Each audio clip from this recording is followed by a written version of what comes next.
I walked in and found my wife in bed with my best friend. No warning. No build-up. Just that one image. Her bare back, his face over her shoulder, both of them frozen like kids caught stealing candy. That was the night everything in my life split clean down the middle. Her name was Rachel. We were together 15 years. Married for 11. And yeah, we'd hit some rough patches lately. She'd been distant, quieter at dinner, always on her phone. But I thought we were just going through a phase. I blamed myself for most of it. Working late, tired all the time, forgetting anniversaries. I even started trying more around the house. Cooking, asking about her day, planning that trip to Asheville she kept bringing up. But looking back, those last few months, she was already gone. I just hadn't noticed she'd taken the best parts of herself with her. And Travis. Jesus. Travis had cried when I asked him to be best man at our wedding. Said it was the proudest moment of his life. He and I met in second grade, lived 2 blocks apart, played ball every summer. He got me through my mom's death. I bailed him out the night he drove drunk at 19. I thought of him like a brother. Turns out, he thought of my wife like a vacation home, somewhere to slip into when life got too real. That night, when I walked in, nobody said a thing. I didn't yell, didn't throw a punch. Just stood in the doorway with a bag of takeout in my hand, watching the 2 people I trusted most pretend like there was a version of this where I'd understand. Rachel finally spoke. All she said was, "We didn't mean for it to happen." Like that made it better. Like it wasn't deliberate. I left the food on the counter, walked out, drove aimlessly for 3 hours, pulled into a rest stop outside town, stared at the highway lights, and tried to feel something other than hollow. I didn't sleep that night. Couldn't. Next morning, I texted her to say I was staying at the motel off Route 41. She didn't respond. But 3 days later, I got divorce papers served to my door. She filed. Not me. Didn't ask for alimony. Didn't want my truck or my tools. But the house was in her name, left by her parents, so that stayed hers. I could have fought it. My lawyer said I had a good case, could squeeze out some equity. But I didn't. I told him, let her keep it. I don't want to spend another night under that roof. He raised his eyebrows, but didn't press it. I packed my things, clothes, some books, a few keepsakes, and left behind a life like it was old wallpaper peeling off the walls. 2 weeks later, Travis posted a photo online. Him and Rachel on a boat, laughing, champagne in hand. Big things coming. The caption read. I didn't know it then, but that's when he'd just closed his first angel investment. Some new AI platform he'd backed out in Austin. I stared at that photo for a long time. Rachel was glowing, like she'd been handed the life I could never give her. All those years I thought we were building something. Turns out she was just waiting for a better deal. That night I opened a beer, clicked on Travis's LinkedIn, and scrolled. He'd gone from laid-off roofing rep to strategic investor and advisor in less than a year. Suddenly, he was the guy hosting wine tastings, talking about pre-seed valuations and early-stage burn rate. Half his posts didn't even make sense. But the likes kept coming. And Rachel was right there beside him. New clothes, new haircut, new everything. I saw them once at the store. She was picking out avocados. He was bragging to the cashier about buying lakefront property. They didn't see me, or they pretended not to. I didn't approach them. I just stood behind a display of barbecue chips and watched. Not because I missed her, but because I wanted to understand what she saw in him now. And it hit me. She wasn't in love. She was in position. She'd traded long nights in a cold kitchen for champagne toasts and investor brunches. And Travis? He finally got to be the man in the spotlight. The man who took something that wasn't his. Everyone in town heard what happened. Some took my side. Some didn't care. Most just watched from the sidelines, the way small towns do when something juicy drops. But I didn't hang around to hear the gossip. Didn't show up to the bar. Didn't answer texts. I just vanished. Stopped being the guy who fixed your furnace and lent you jumper cables. Started being the guy no one saw anymore. And while Rachel and Travis played house, hosting pool parties and uploading carefully filtered photos, I kept my head down. I read. I learned. Not about love. About leverage. People assumed I was broken. And sure, maybe I was for a while. But pain has a funny way of sharpening things. Like memory. Like motivation. I didn't crash their parties. Didn't tell mutual friends what really happened. Didn't drunk call her, begging for answers. I stayed invisible. But I remembered every detail. I remembered the name of that startup Travis bragged about backing. I remembered the little lake cabin they bought as a side project. I remembered how Travis never could resist taking shortcuts. And most of all, I remembered that picture he posted. I saved it. Didn't like it. Didn't comment. Just saved it. And I never forget a face that owes me. After I left town, I didn't give people much to wonder about. I let them assume I'd vanished. That suited me. I took a job in facilities maintenance for a set of business parks on the edge of a city no one from back home ever visited. No uniforms, no questions. I worked nights mostly. Kept to the corners, stayed off camera when I could. The less attention I drew, the better. I moved into a place above a welding shop. Thin walls, no windows in the bedroom, and the landlord only spoke to me when I handed him cash. It was perfect. I wasn't looking for closure. I wasn't rebuilding my life. I was removing the parts that didn't belong anymore. I didn't keep old photos. I didn't follow Rachel or Travis online. Not directly. But I still knew everything they were doing. Because people like them couldn't help but share it. When you rely on appearances, you have to stay visible. Travis was louder than ever. Every few weeks, another podcast clip or investor brunch or panel photo would pop up somewhere, even through muted channels. Always with the same lines. Always branding himself as the guy who saw it before anyone else. They called him a strategic mind, an instinctive early-stage investor. He even gave a keynote at some conference in Tampa titled "Risk is a Language." The footage was slick, and the lighting made him look taller. Rachel stood near the edge of the stage, just out of frame. But you could hear her laugh once or twice during his speech. I started keeping a file. Not pictures this time. Not saved posts. A physical folder. Names, connections, companies, locations, dates. I didn't know what I was going to do with it yet. Maybe nothing. But it felt like the kind of thing I might need one day. A few startup names stood out. Mostly the ones he kept repeating in interviews. I traced 2 of them back to a shared mailbox in a WeWork space in Austin. One didn't even have a full team. Just a landing page, a marketing guy, and a seed deck with projections that made no sense to anyone who could do math. I never said anything out loud. I wasn't there to expose him. Not yet. I was just collecting friction. Waiting for something to catch fire. There was a moment, maybe 8 months after the divorce, when I stopped in a grocery store out near the highway. Middle of a Tuesday afternoon.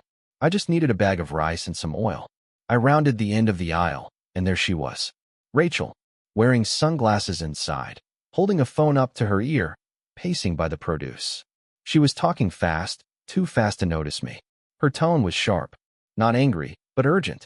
I heard the name Pillix come up. She said something about needing the numbers revised before Friday and don't mention the churn rate until we have a cleaner Q3. That was all I caught before I turned around and left the store without buying a thing. I didn't follow her. I didn't say a word. But I wrote down everything I remembered as soon as I got home. I knew that kind of language. I'd been studying. Churn rate. Revisions. Friday deadlines. If Travis was the face, she was doing the balancing behind the curtain. That told me more than anything she'd posted in a year. A few weeks later, a former coworker of mine, Brad, sent me a message. He didn't know what had happened between us. Just figured I was laying low. Said he'd seen Travis on TV talking about his latest venture and thought I'd find it funny. Never thought he was much of a numbers guy, Brad wrote. But he's sure acting like one now. I told him I wasn't interested. Then I added a line I hadn't planned to. I said, "Watch where you invest." He didn't ask what I meant. For all their appearances, cracks were showing. Rachel posted less often, and when she did, her tone had changed. It was colder, more corporate. Gone were the beach photos and glass-raised selfies. In their place were quotes about resilience, leadership, discipline. She was managing something. Image, perhaps, or risk. Maybe both. One post caught my attention. She shared a photo from some tech mixer in Atlanta. Just her. No Travis. The caption read, "Some partnerships are seasonal. Purpose lasts." I don't know if it was directed at him or not, but I printed it and clipped it to the inside of the folder. A few days later, Travis uploaded a clip of himself answering a question about misjudging a founder's integrity. He stumbled on his words, smiled, but the corners of his eyes didn't move. That was new. I kept working. I didn't miss a shift. I kept my head down, but I listened. I had a security pass that let me into back offices. I fixed routers, replaced fuses, installed software patches. Nobody noticed me, but I learned a lot. I started understanding how access worked. Digital, financial, interpersonal. I wasn't looking for revenge. Not exactly. But I knew the day would come when waiting wouldn't be enough. One night, I came across a startup name in an investor database that hadn't been mentioned publicly yet. It was tied to a shell company Travis had listed as a consulting partner. The paperwork looked clean, but something was off. I checked the domain registration. It had been transferred twice in 6 months and was currently owned by a holding firm based in Delaware. Anonymous, buried, but not invisible. I made a note of it, drew a line from Travis's name to the LLC, and circled it. I didn't need to know what it was yet. I just needed to know it existed. I wasn't angry anymore. Not the way I used to be. What I felt now was sharper, more precise. I knew what they were. I knew how they moved. And I knew how they'd fall. They just didn't know I was still here. Not watching. Working. The first real shift happened on a Thursday, just afternoon. I was waiting in line at a cafe I used to avoid, the kind of place with glass cups and weird milk options, when I saw Paige. She hadn't changed much. Still dressed like she was on her way to a board meeting. Still holding her phone like it owed her something.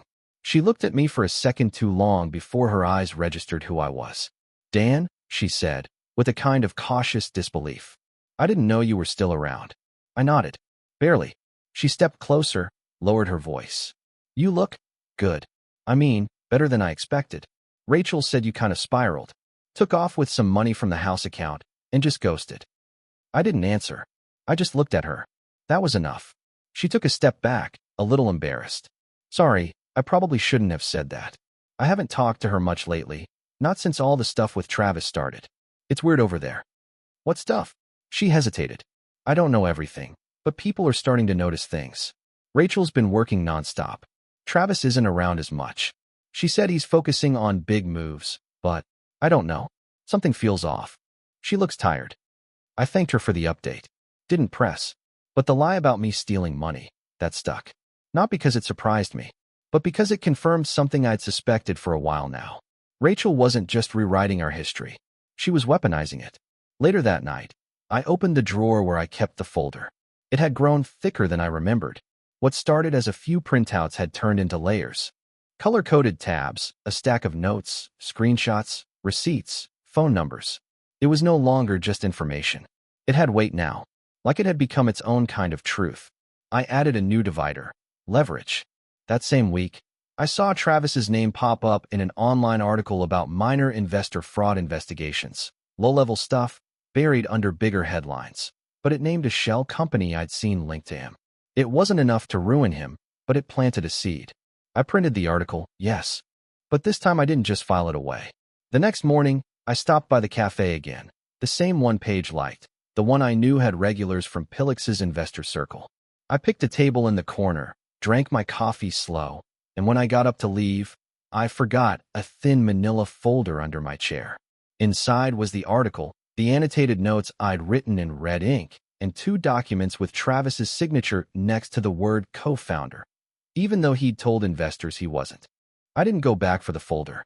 3 days later, Travis's name was missing from the Pillix website's Our Team page. I didn't celebrate. I just added a blue tab to the folder. The unraveling wasn't dramatic. It was quieter than most people expect. Rachel's posts changed tone again. No more lifestyle photos.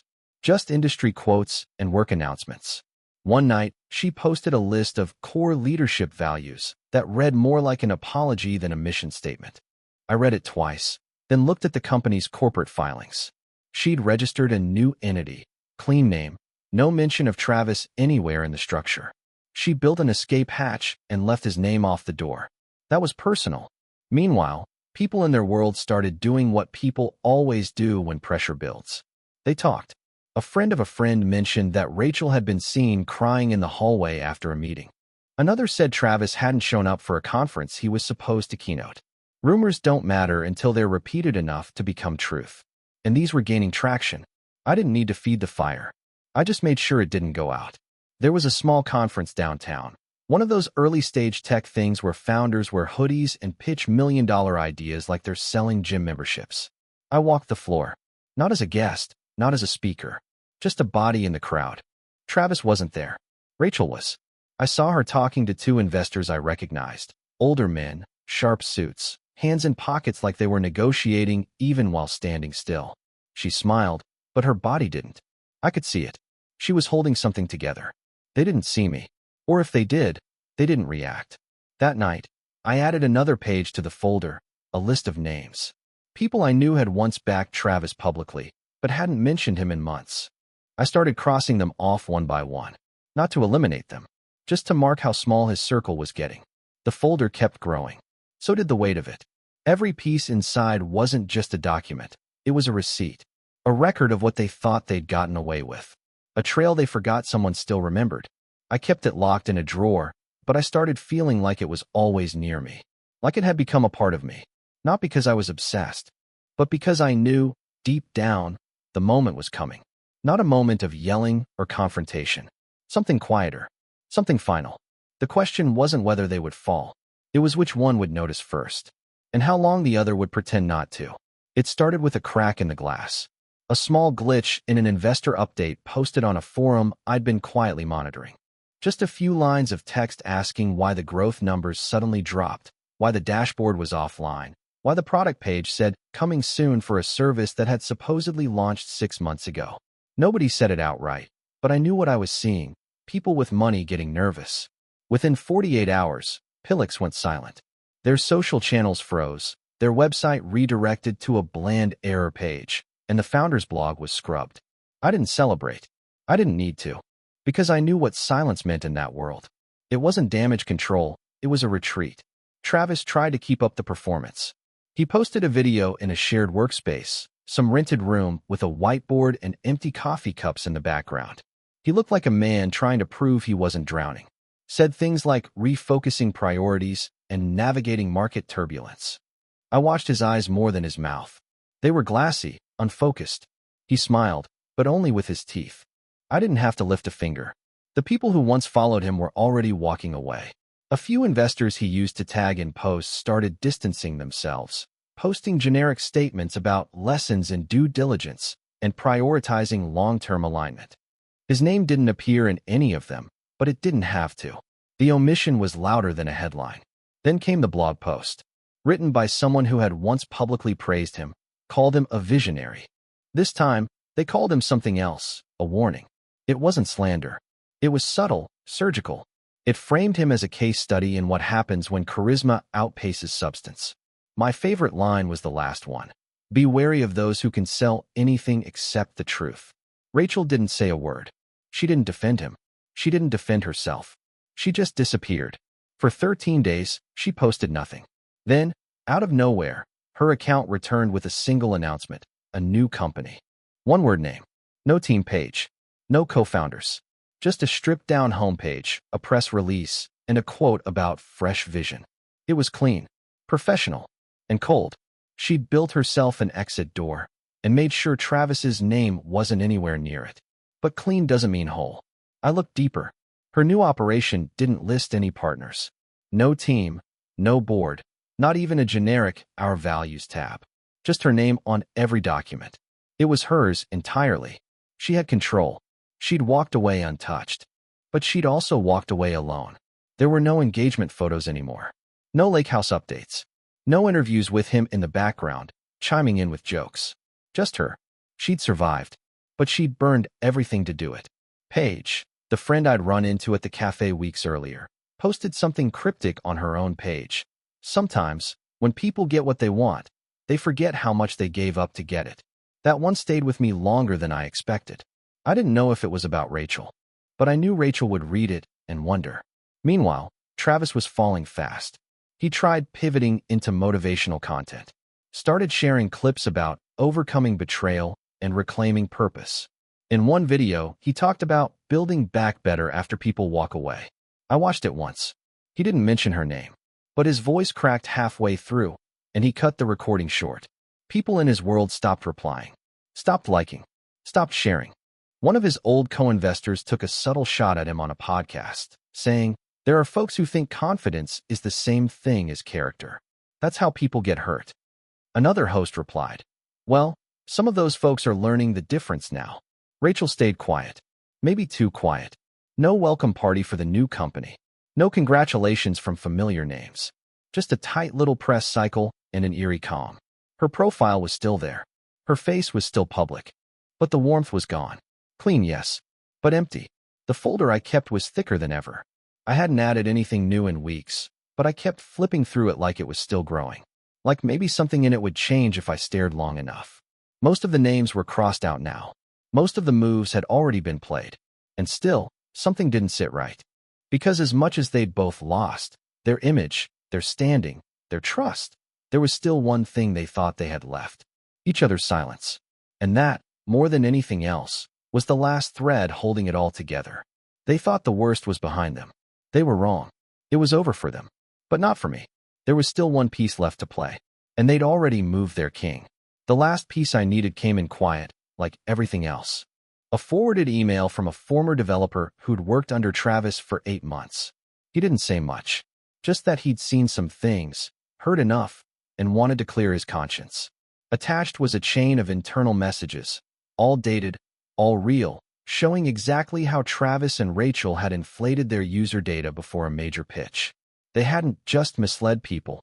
They'd built the entire pitch on numbers they knew were fake. One of the messages had a line from Rachel herself. "We just need the deck clean for Thursday. We'll adjust after the funding hits." I didn't react when I read it. I didn't need to. I just printed the exchange, sealed it in an envelope with no return address, and dropped it in a mailbox I knew led directly to a journalist who'd been sniffing around the cracks for months. She didn't know me. She didn't have to. The contents would do the talking.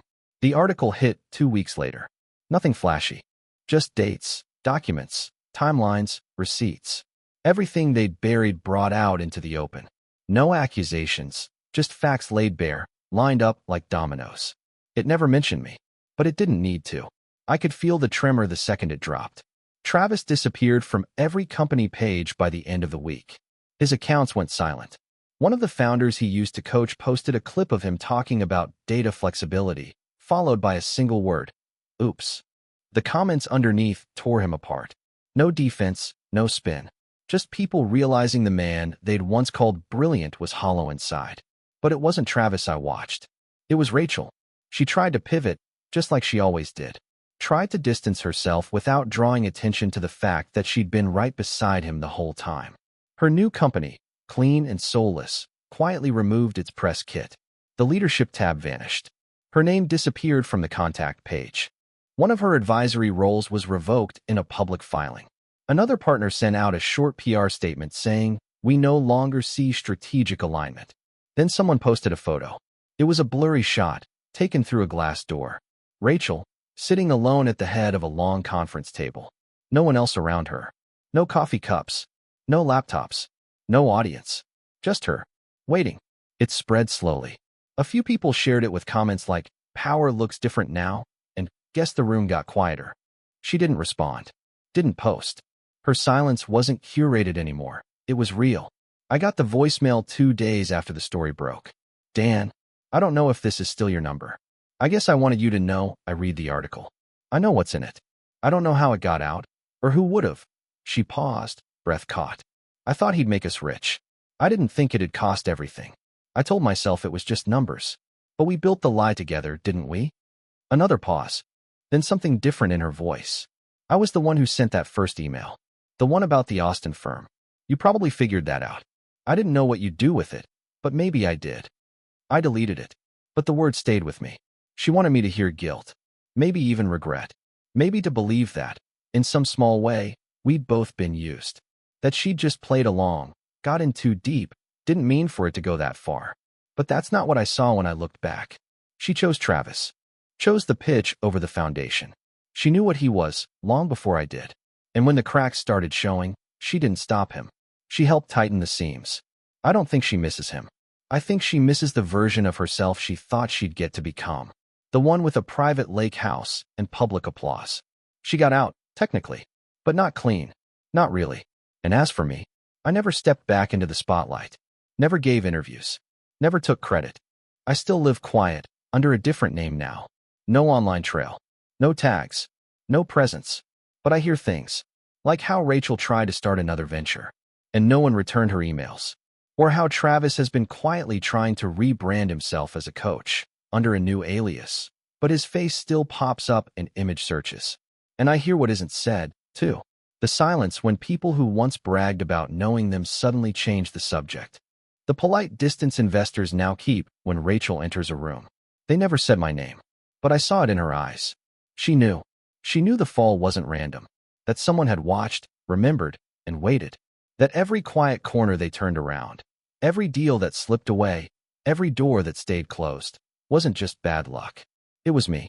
I didn't take their money, didn't break their windows, didn't raise my voice, but I was there, in the questions they couldn't answer, in the stories they couldn't deny, in every locked door that used to open without a knock. They thought I was gone, but I was in every whisper they couldn't trace, every echo that reminded them they weren't alone. And in the end, that's what I left them with. Not ruin, not noise, just that quiet, permanent doubt that maybe the past hadn't let go. Maybe it was still watching.